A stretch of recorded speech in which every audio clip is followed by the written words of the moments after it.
यमुनां प्रवाहे नाराधितुं पुरुगणैरधुना पिप्रुः किं तोष्टुमर्हति समे हरिरुग्र जाते। हे प्रभु, मैं तो कोई ऊंचे खानदान में जन्म नहीं लिया, हमारा तो राक्षस खानदान है। फिर आपने क्या देखा कि आप मेरे ऊपर प्रसन्न हो गए? मुझ में क्या दिखाई दिया आपको? भगवान ने कहा, प्रहलाद, मैं ऊंचे खानदान देख करके नहीं आता, ऊंचे मकान देख करके नहीं आता, मैं तो भक्ति देखता हूँ। भक्ति किसी के हृदय में हो तो मैं उसके दरवाजे पर पहुँच जाता हूँ, उसके घर पहुँच जाता हूँ। तुम में सब प्रकार की भक्ति थी, इसलिए तूने हमें प्राप्त किया है। अब तुम मुझसे मांगो, जो कुछ मांगना हो मांग लो मुझसे। प्रहलाद जी ने कहा, महाराज, मैं कोई लेन देन करने के लिए थोड़े भक्ति की है, उसके बदले में आपसे कुछ मांग लूं। मैं तो आपका दर्शन कर लिया, आज कृतकृत्य हो गया, अब मुझे कुछ नहीं चाहिए। भगवान ने कहा, लेकिन हमारा दर्शन अमोघ है, आप कुछ तो मांग लो। प्रहलाद जी ने कहा, महाराज, आप देना ही चाहते हैं तो मुझे यही वरदान दें कि मेरे पिता की दुर्गति न हो। भगवान प्रहलाद को हृदय से लगाए। जिस पिता ने तुम्हें इतना दुख दिया, आज उसी पिता को सदगति की इच्छा कर रहा है, उसी पिता को सदगति प्रदान कर रहा है। तुम सचमुच संत हो और उमा संत की यही बड़ाई। संत का यही लक्षण है कि जो अनहित करे उसका भी हित सोचे, जो बुरा करे उसका भी भला सोचे।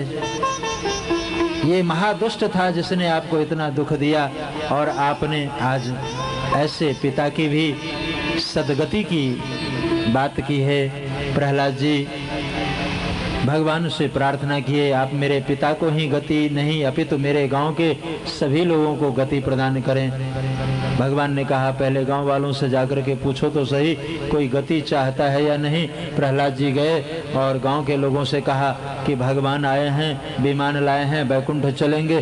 किसी ने कहा जरा बेटी की शादी हो जाए तब चलेंगे, किसी ने कहा बेटे की शादी हो गई है, जरा पौत्र का मुख देख लूं उसके बाद चलूंगा, किसी ने कहा दुकान चलने लगे उसके बाद मैं चलूंगा, किसी ने कहा घर की व्यवस्था हो जाए ठीक ढंग से तब मैं चलूंगा। एक सेठ जी सिर पीट पीट करके चिल्ला रहे थे, मर जाता तो अच्छा, मर जाता तो अच्छा, बड़ा दुख है संसार में। प्रहलाद जी ने कहा ये जरूर चलेगा। प्रहलाद जी ने कहा, क्यों सिर पीट रहे हो, मर जाता तो अच्छा, मर जाता तो अच्छा। भगवान विमान लाए हैं और आप चलो उस विमान के ऊपर बैठ जाओ, जीते जी भगवत धाम की यात्रा करो। प्रहलाद जी ने जैसे कहा, उस सेठ जी ने कहा, महाराज मैं तो सिर पीट पीट करके चिल्ला ही रहा हूँ कि मर जाता तो अच्छा, और आप बैकुंठ ले चलने के लिए आए हैं तो महाराज मैं तो तैयार हूँ, लेकिन 3 महीना बाद चलूंगा। 3 महीने बाद आप आए तो मैं अवश्य चलूंगा। भगवान ने पूछा प्रहलाद जी से, कोई तैयार हुआ? कहा महाराज एक सेठ जी तैयार हुए, वो भी 3 महीने बाद। कहा भगवान ने कोई बात नहीं, हम 3 महीने बाद आ जाएंगे। 3 महीने बाद जब पूछा गया तो प्रहलाद जी उस सेठ जी के दरवाजे पर गए, पता चला वो तो 1.5 महीना पहले ही गोविंदाय नमो नमः हरि बोल हो गए, शरीर पूरा हो गया। देखा तो उसी घर में बैल के रूप में थे और खूब बोझा ढो रहे थे। प्रहलाद जी ने कहा, क्यों सेठ जी, मैंने आपसे कहा था वैकुंठ चलो। उस बैल रूप में जो सेठ जी विराजमान थे उसने कहा कि महाराज आपको बैकुंठ का सूझा है, मेरे बच्चे जो हैं सब निकम्मे हैं, कोई काम धंधा करना नहीं चाहता, मैं मेहनत न करूं तो सब भूखे रह जाएं, इसलिए कुछ दिन का फसल है, बोझा ढो लेता हूं उसके बाद चलूंगा। वो बोझा ढोते ढोते हरि बोल हो गए। फिर उसी घर में सर्प के रूप में, कुत्ते के रूप में, बिल्ली के रूप में चक्कर काटते रहे। अतिशय प्रबल देव तब माया, छूट ही राम करे जो दाया। ये घर छूटता नहीं है, बड़ा ही विचित्र संसार, कोई जाने के लिए तैयार नहीं हुआ। भगवान ने यहाँ प्रहलाद जी को आशीर्वाद दी है। प्रहलाद जी ने चारों आश्रम की चर्चा की है, ब्रह्मचर्य, गृहस्थ, वानप्रस्थ और सन्यास। ये कथा सुनने के बाद परीक्षित जी ने भगवान सुखदेव से पूछा, महाराज प्रभु के और कौन कौन से अवतार हुए? भगवान ने नरसिंह अवतार धारण करके प्रहलाद की रक्षा की। सुखदेव जी ने कहा, एक बार भगवान ने हरि अवतार धारण किया। किसके लिए अवतार धारण किया? कहा गजेंद्र की रक्षा करने के लिए। गजेंद्र जंगल का राजा था, उसकी 100 पत्नियां थी। अपने 100 पत्नियों के साथ सरोवर में जल पीने के लिए आया तो उस सरोवर में एक ग्राह रहता था, उसने उसके चरण पकड़ लिए और खींचने की चेष्टा की। 27 दिन तक दोनों में युद्ध चलता रहा। तो उस गजेंद्र ने पहले अपने पत्नियों की ओर देखा कि शायद ये मेरी रक्षा करेगी, लेकिन जब किसी के तरफ से कोई आशा नहीं दिखाई दिया तो गजेंद्र निराश हो चुका। ये कैसा नाता, ये कैसा रिश्ता जो मेरी रक्षा नहीं कर रहे हैं। गजेंद्र को झटका सा लगा, कैसा नाता रे। मन फूला फूला फिरे जगत में, कैसा नाता रे। मन फूला फूला फिरे जगत में, कैसा नाता रे। फूला फूला फिरे जगत में, कैसा नाता रे। मन फूला फूला फिरे जगत में, कैसा नाता रे। पेट पकड़ के माता रोवे, बाह पकड़ के भाई। पकड़ के माता रोवे, बाह पकड़ के भाई। लपट झपट के तिरिया रोवे, हंस अकेला जाई। लपट झपट के तिरिया रोवे, हंस अकेला जाई। गजी चर गजी मंगाया, चढ़ा काठ की घोड़ी। 4 गजी चर गजी मंगाया, चढ़ा काठ की घोड़ी। चारों कोने आग लगाया, फूक दिया जस होरी।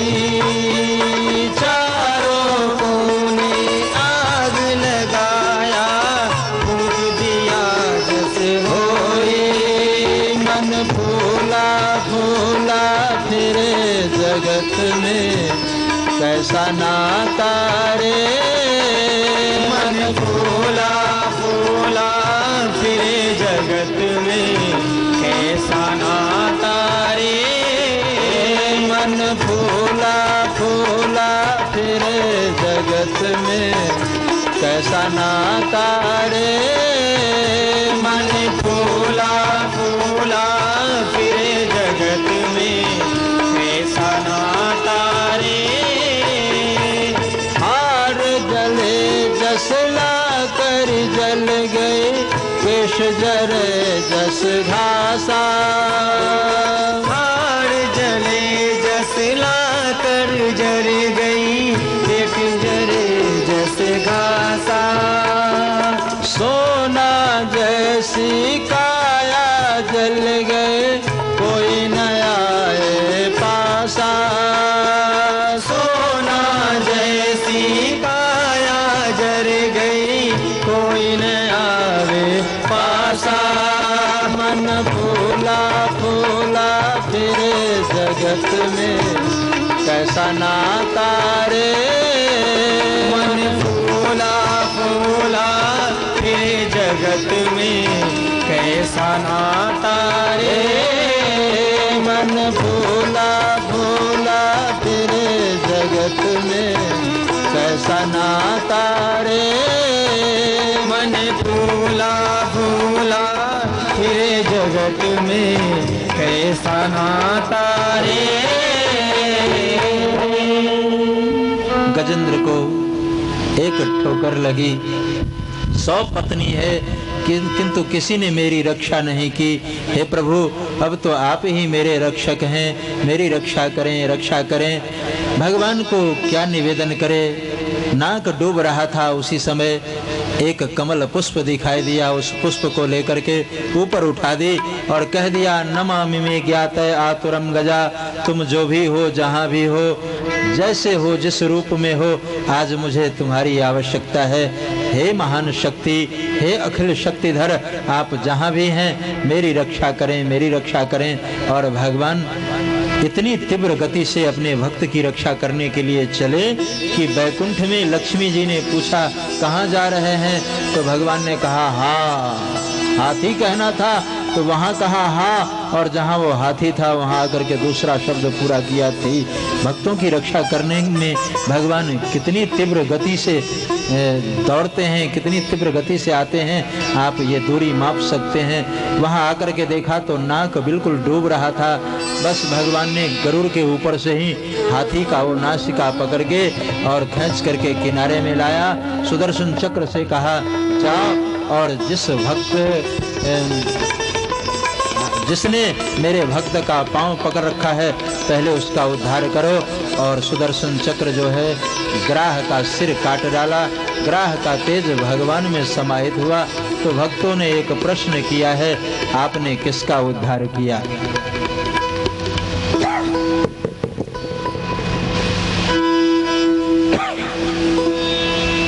कीर्तन करो।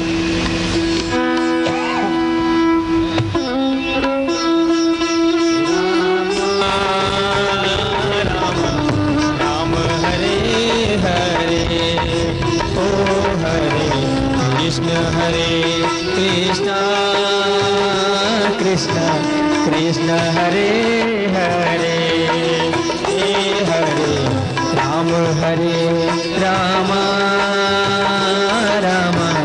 राम हरे हरे, कृष्ण हरे कृष्णा कृष्ण हरे हरे, हरे राम हरे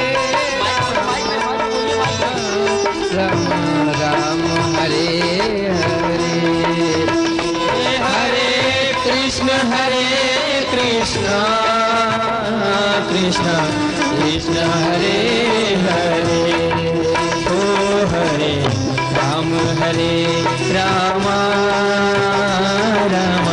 राम हरे हरे, हरे कृष्ण कृष्ण हरे हरे। नमामि मे ज्ञातये आतुरम गजा। एक पुष्प लेकर के भगवान को प्रसन्न किया। भगवान ने ग्राह का उद्धार किया और गजेंद्र की रक्षा की। भक्तों ने पूछा, आपने रक्षा किसकी की? कहा गजेंद्र की। उद्धार किसका किया? कहा ग्राह की। क्यों? आप तो गजेंद्र का उद्धार करने के लिए आए थे। भगवान ने बहुत सुंदर बात कही। कहा, यद्यपि ग्राह दुष्ट था लेकिन मेरे भक्त का चरण पकड़ रखा था। जिसमें भक्ति नहीं भी हो लेकिन किसी भक्त का संग अगर मिल जाए तो उसका भी उद्धार हो जाता है। भगवान ने कहा, पहले मैं उसी का उद्धार करता हूँ जो मेरे भक्त का चरण पकड़ लेता है। और गजेंद्र की रक्षा की। ये जो अवतार था भगवान का वो हरि अवतार था। प्रातःकालीन बेला में उठने के समय आप यदि हरि ओम तत्सत करते हैं तो भगवान सारे कष्टों का हरण कर लेते हैं। ये भगवान के हरि अवतार की चर्चा।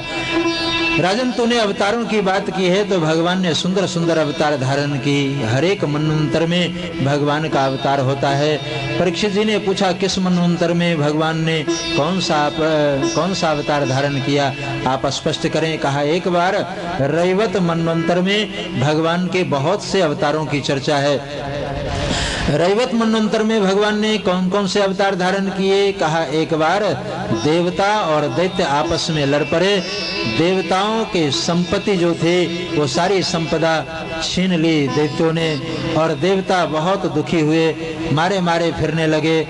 पूछा कि देवताओं की संपत्ति दैत्यों ने क्यों छीन ली? कहा दुर्वासा ऋषि का शाप हो गया था। दुर्वासा ऋषि ने देवराज इंद्र को शाप दे दिया था कि तूने मेरे प्रसाद का उल्लंघन किया है, इसलिए प्रसाद का अपमान किया है, इसलिए तुम्हारा सारा वैभव नष्ट हो जाए। और इसी कारण से देवताओं की सारी संपदा नष्ट हो गई थी। देवताओं ने प्रभु से प्रार्थना की कि मेरी संपत्ति मुझे वापस मिल जाए। कहा एक ही उपाय है, और वो उपाय ये कि तुम दैत्यों के साथ संधि कर लो और तुम दोनों मिलकर के समुद्र मंथन करो। तो देवता और दैत्य दोनों आपस में मिल गए और मिलकर के समुद्र मंथन का जो कार्यक्रम था वो आरंभ किया। मथानी किसकी बनाए? कहा मंदराचल पर्वत की मथानी बनाए और बासुकी नाग की डोरी बनाए। बासुकी नाग के मुख के तरफ दैत्य लोग आ गए और पूंछ के तरफ देवता लोग आ गए। और मंथन की प्रक्रिया जब प्रारंभ हुई तो सबसे पहले उसमें जहर निकला। समुद्र मंथन जब आप करेंगे तो सबसे पहले जहर ही निकलेगा।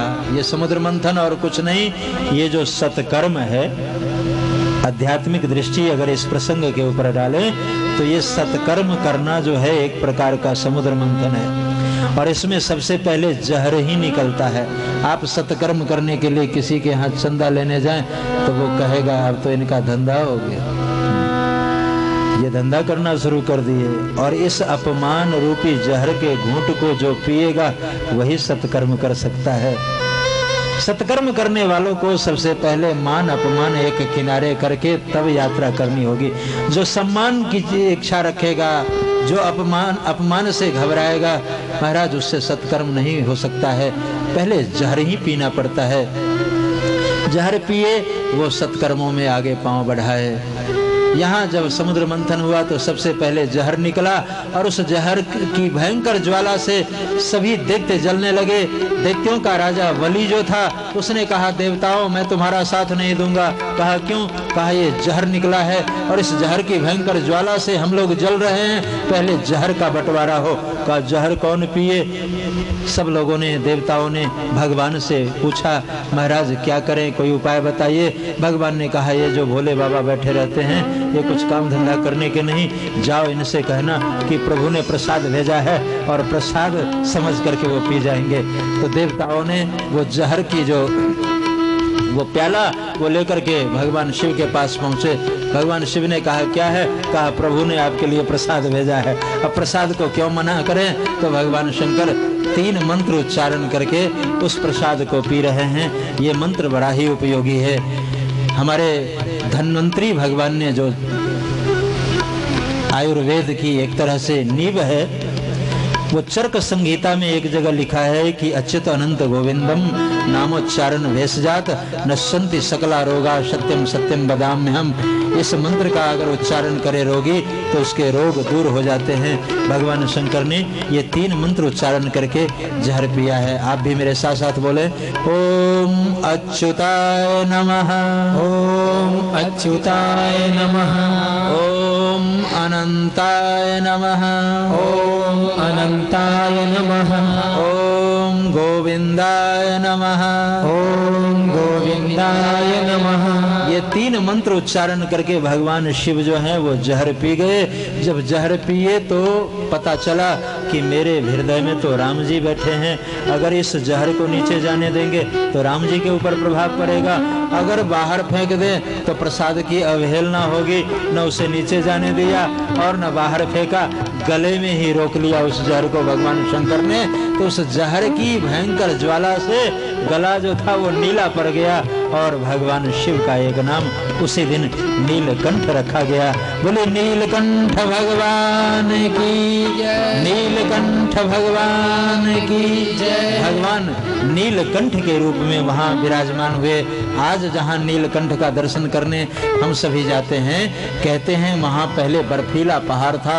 उस जहर की भयंकर ज्वाला से त्राण पाने के लिए भगवान शंकर गले भर तक बर्फ में आकर के समाधि लगाए।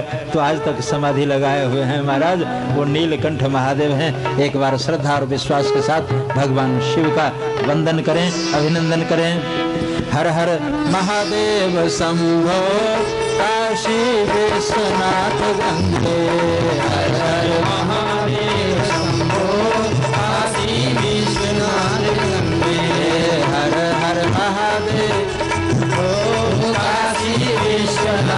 गंगे।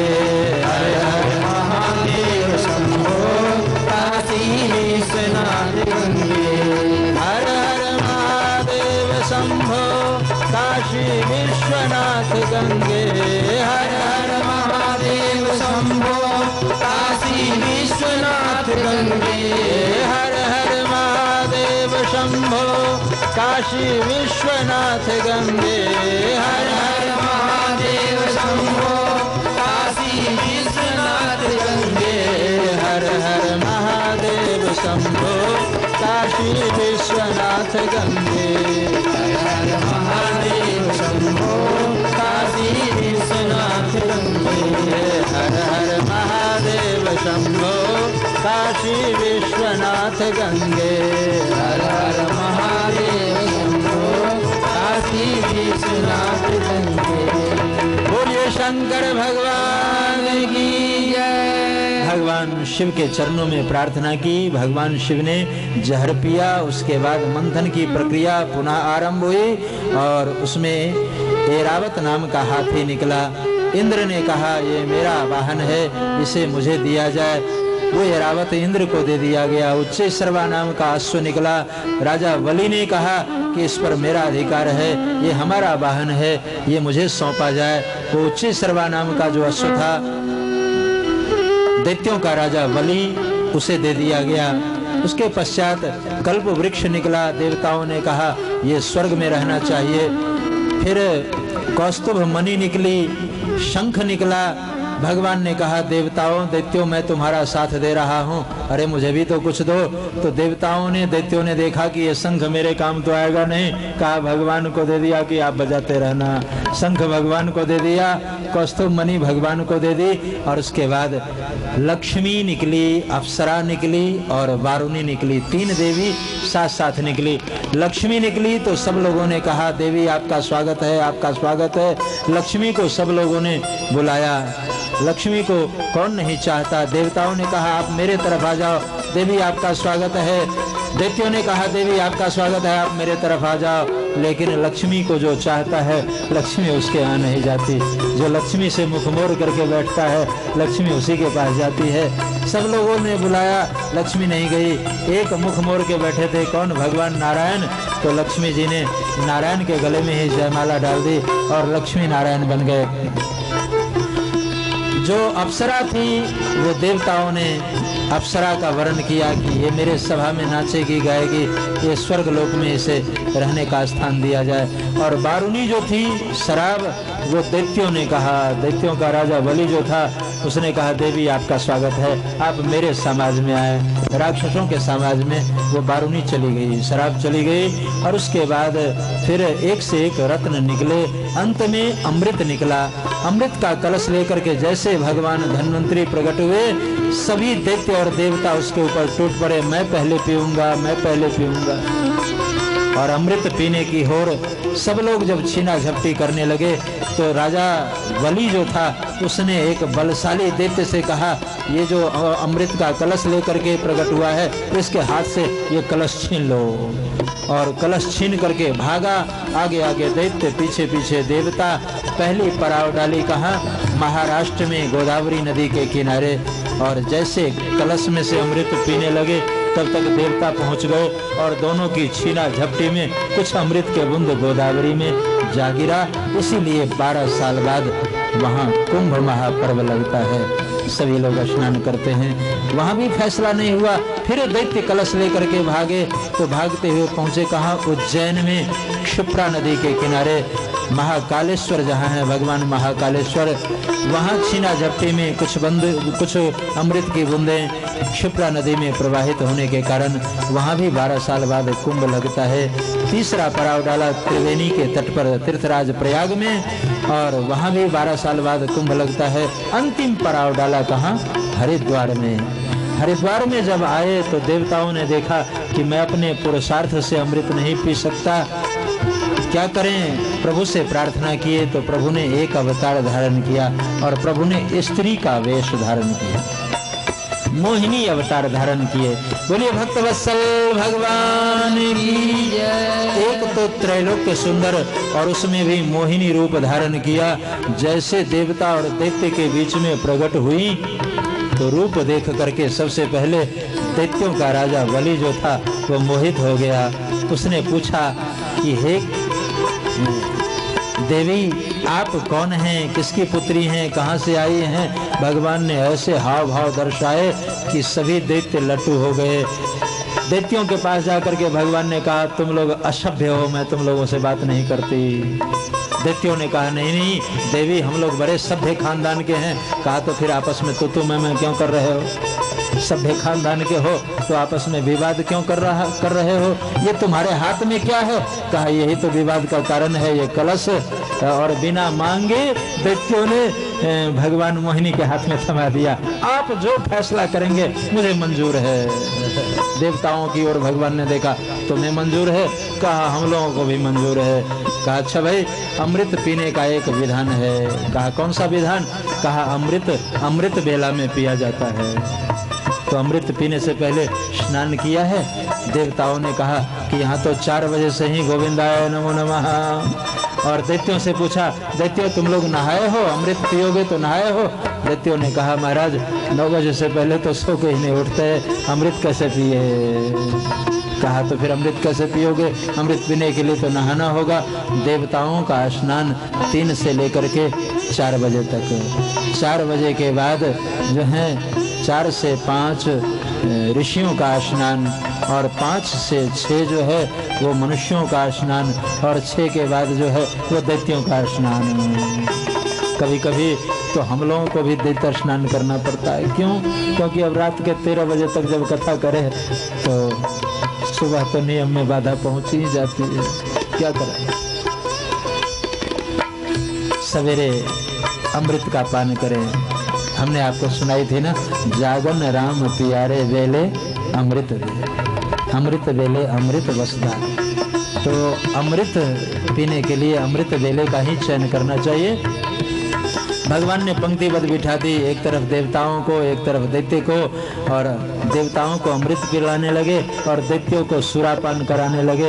एक दैत्य जो था वो बहुत होशियार था, राहु नाम का दैत्य। उसने देवताओं का वेश बना करके चंद्रमा और सूर्य के बीच में जा बैठा। ये उसकी मूर्खता, प्रकाश में तो वैसे भी चोर पकड़ लिया जाता है, तो बैठा भी कहा जा करके चंद्रमा और सूर्य के बीच में। चंद्रमा और सूर्य ने भगवान से कह दिया ये 2 नंबर का देवता है, वेश बदल करके अमृत पीना चाहता है, आप जरा इसके ऊपर विशेष ध्यान देंगे। भगवान ने सुदर्शन चक्र से उसका सिर अलग कर दिया, लेकिन अमृत पी चुका था इसलिए जीवित रह गया।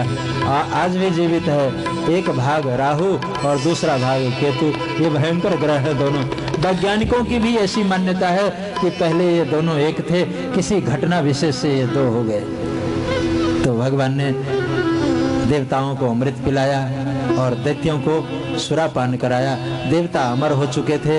आगे चल करके भीषण संग्राम हुआ जिसे देवासुर संग्राम कहते हैं। देवता विजयी हुए और दैत्य पराजित हुए। सभी दैत्य मारे गए।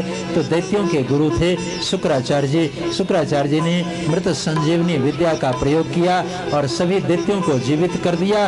दैत्यों का राजा बलि जो था उससे कहना शुरू किया, राजन तुम कोई सत्कर्म करो, सत्कर्म करने से ही तुम्हें शक्ति मिलेगी।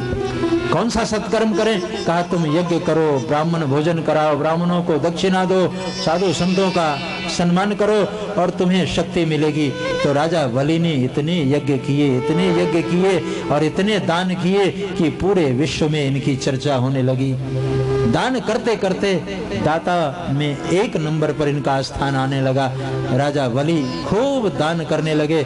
अभिजित नक्षत्र देख करके एक दिन शुक्राचार्य जी ने आदेश कर दिया, बलि आज के दिन अगर तुम स्वर्ग के ऊपर चढ़ाई करोगे तो तुम्हें विजय श्री मिलेगी। और बलि ने स्वर्ग के ऊपर धावा बोल दिया।